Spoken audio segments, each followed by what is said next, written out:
You made this problem. Another, Tavis, one of the things you get to in your book, of course, a key theme is accountability. And Steve, I want to first pose this question to you.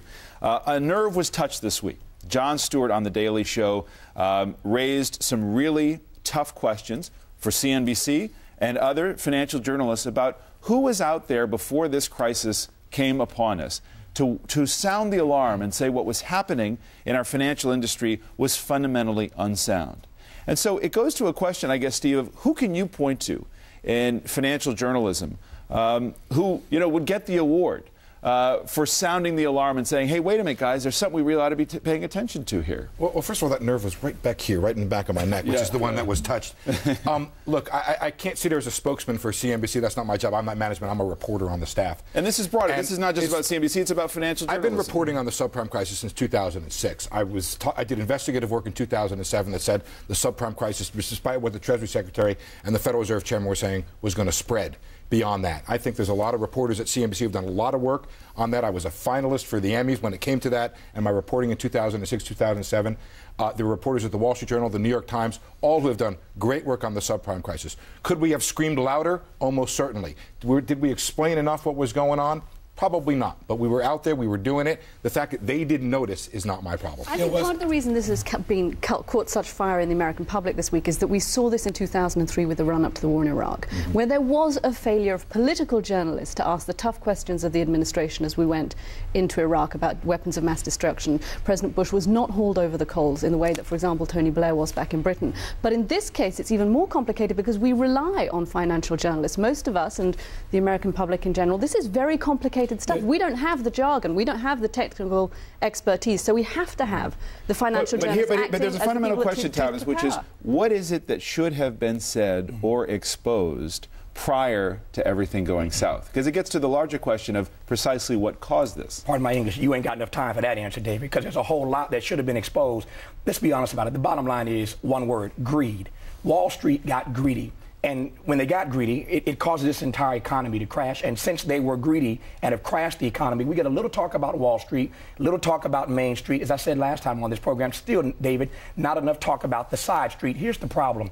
The American public, I think, could handle this crisis much better if, along with all of the bailouts, there was a poverty agenda in this country. With all due respect to President Obama and Mr. McCain, 3 presidential debates between McCain and Obama, the word poverty never came up. There is no poverty agenda in this country. There is no talk about the weak working class. That's the problem here. There's got to be some accountability here. The Obama administration, I think, is out front being aggressive on some of these issues. But still, as your conversation earlier pointed out, not enough details, not enough people looking out for the weak working class. But David Frum, I want to stay on this question of accountability with regard to the financial press generally and what could have been done. Because what's left out of this conversation is average Americans who were taking the money, who thought, at a salary of $40,000, $50,000, they could afford a $400,000 mortgage.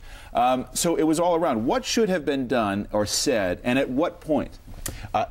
The administration that was in power at the time, the Bush administration, which I served, had a problem through those years, which was there was not a lot of good economic news that affected the ordinary person.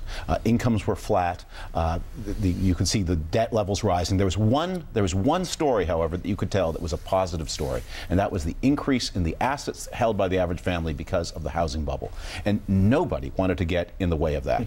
Not the administration, not Congress, because if they did, what other good news would there be? And it's true that the financial press has tabloidized itself, and the multiplication of cable channels has meant that we talk about the news in a less serious way in all kinds of ways. And we have the Washington Post now folding its business section into the front page, so we have less financial journalism. But we had primarily a political failure, which was... But why couldn't somebody have said very simply to David's question, tax cuts for the rich and lucky are not the answer? That's what needed to be said. That's what was not said, and that's why we're in this That's a political point. Right, that is more of a political point. It doesn't speak to some of the main issues in the financial system. Quickly here, and then I want to get into it. Journalists are there to ask tough questions, whether it's the president who's in office or whether it's the businesses that they're talking to every day who are their sources. And I think that's what happened. What are we here for? What are we paid for as journalists? We're paid to ask the tough question and then to ask the follow-up question if we don't feel we got the answer. Final question. What was wrong in the financial system? Was it knowable? Was it discoverable? Yes, it was. It was way too much excess. Here's the easy thing you could have known. Anytime capital chases investments, you know you're in for a hard fall. It should be investment ideas that are looking for money. That's the normal way of the world. This was all backwards. It was the other way around, and that was how you could have known we were headed for. I want to talk some Republican politics here in our remaining